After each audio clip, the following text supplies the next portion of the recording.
your mark. On your mark. Get set. Get set. Now ready. Ready, go.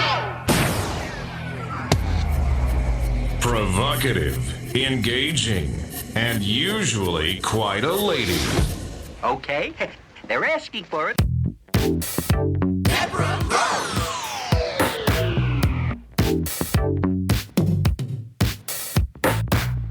Merry Christmas, Happy Hanukkah, Happy Holidays. I want to talk today about my favorite movie, my favorite Christmas movie, which is It's a Wonderful Life. I started watching It's a Wonderful Life. I have to admit, I was so tired that I fell asleep. But when I got up in the morning, I restarted the movie and I watched it in its entirety. I like this movie so much because it just feels good.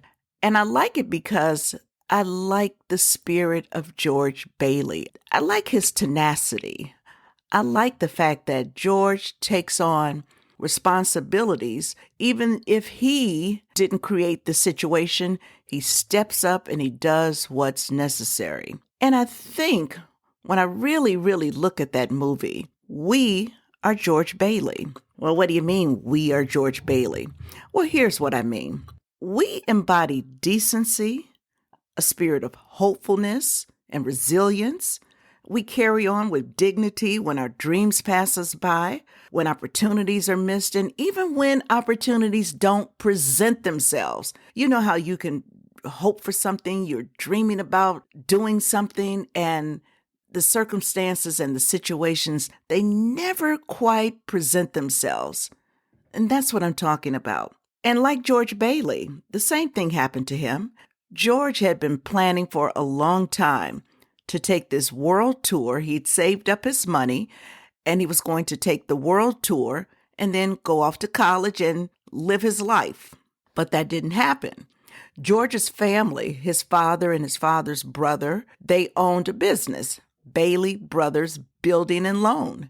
But George's father had a stroke.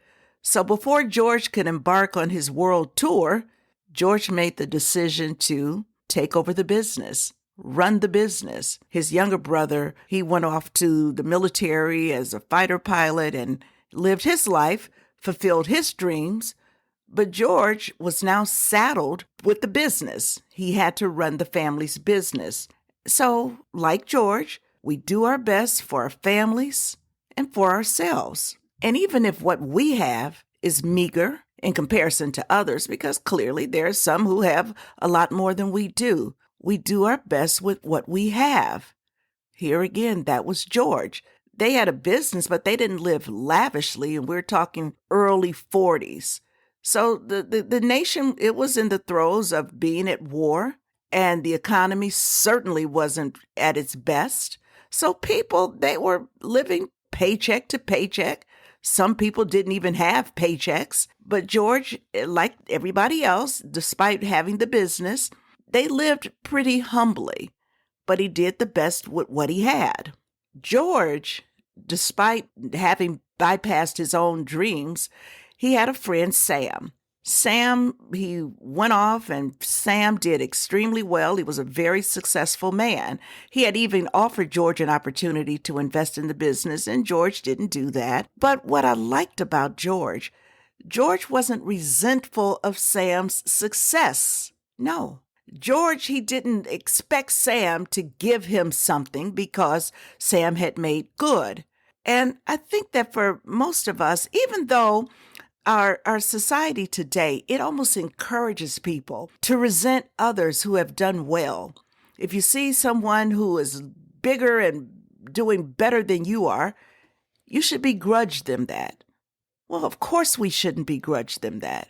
We watch as politicians, they try to enact laws where people who are wealthy, we should take from them because they really don't deserve that and give it to everybody else. That's not the way it should work. And George didn't embrace that ideology either. Now, he had a nemesis, Mr. Potter. Mr. Potter, he was the big shot. He owned practically everything. Well, he didn't own Bailey Brothers Building and Loan. He wanted to own it so he can control everything. But George, he steadfastly, he worked that business even when it was almost to go belly up. Mr. Potter, he owned most of the housing. People that lived in the town was Bedford Falls. Most of them, they lived in properties that were owned by Mr. Potter. And Mr. Potter, his properties, they were run down. He was pretty much a slumlord. He charged more than those people should have ever been paying to live there. And he didn't care. The only thing Mr. Potter cared about was control, was to gain full control over everybody in Bedford Park. And the only people he really couldn't control were the Baileys because they were independent. Now, some people, some critics, I should say, who have evaluated this movie, they say that George Bailey was a pessimist. And I've always wondered about that. Why do they say George was a pessimist? George was anything but a pessimist. George was hopeful. And when you're hopeful, you are an optimist. George was certainly an optimist. But old George wouldn't have been an optimist had he taken Mr. Potter up on his offer. You see, there came a point when the Bailey brothers' building and loan was in dire straits. And unfortunately, George's uncle, he lost the money. He really didn't lose it. He laid it down and Mr. Potter scooped it up. That money was very important because it was a critical payment that needed to be made so that they wouldn't lose the business. So without that money, of course, everything would have just fallen apart. Mr. Potter came to George and he made George an offer. He said to George, "George, I want to give you an opportunity." And he offers George a high-paying job. He said there would be travel. You would go to New York a couple of times a month. Maybe you'd go to Europe. "I want you to come and work for me, George." Well, when you think about it, that kind of made sense. George's business was basically on the brink of disaster. Why not? Times were hard. The economy was struggling. Had George accepted that money, $20,000, and in today's money, he was essentially offering George about $325,000 to come and work for him. And George said, "You know what, Mr. Potter, let me think about that." And just as soon as those words left his mouth, he said, "Wait, no, I don't need to think about that. No, thank you. No, thank you." Well, Mr. Potter didn't understand. "What do you mean, no, thank you?" That was so critical. It was critical because had George accepted the offer, then Mr. Potter would have controlled everything. And with George being under the control of Mr. Potter, George would no longer have been a free man. And not being a free man means that George clearly would not have been able to be hopeful. Well, what do you mean by that? What I'm saying is that with the freedom that he had, he could still operate with the hope that he could revive his business, that he could direct his future, that things could get better. Had he been under the thumb of Mr. Potter, everything would have been set. He would have not had the ability to make choices that he wanted to make because Mr. Potter would have dictated what he was going to do. Let me move it over to where we are today. Let's say that Mr. Potter represents the government. And again, George represents us.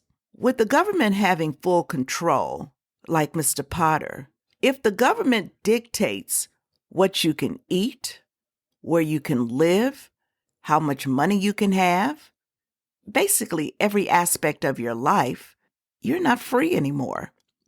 And many of the people that lived in Bedford Park, they really weren't free. They were under the thumb of Mr. Potter. But George wasn't. So George could still work and try and maneuver to make his life better. Now, better that you can say is relative, but better for him. Okay, maybe he never would have attained the status of a Mr. Potter, but he still had the autonomy to do what he wanted. And you know what George did? George started another business, Bailey Park. This was a housing development company. And George, he worked hard and he started building small homes. These were very nice little homes. They were affordable. And he presented the opportunity for the residents of Bedford Park to buy one of those homes. He gave them an entry rate where they can come in at an affordable price. So he became the competition for Mr. Potter. In fact, in one scene, one of Mr. Potter's advisors tells him, you better keep your eye on this Bailey guy because he's building these nice little homes. They're affordable. And you know what? As a matter of fact, one day I'm going to ask him for a job. In other words, because George had the freedom to build his own, he would probably grow because he did things the way he wanted to do it, because he could do it better than Mr. Potter. George made his buildings, his homes, better than Mr. Potter's. Mr. Potter didn't care. All he wanted was people to do what he wanted them to do. And George would be a real competitor to Mr. Potter.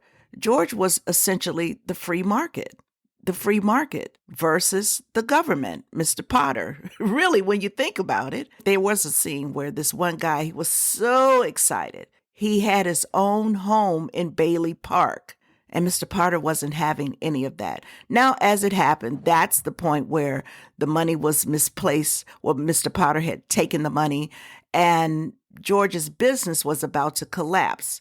Life does present curveballs. We all know this. And George didn't handle it very well. He became overwhelmed and he considered suicide.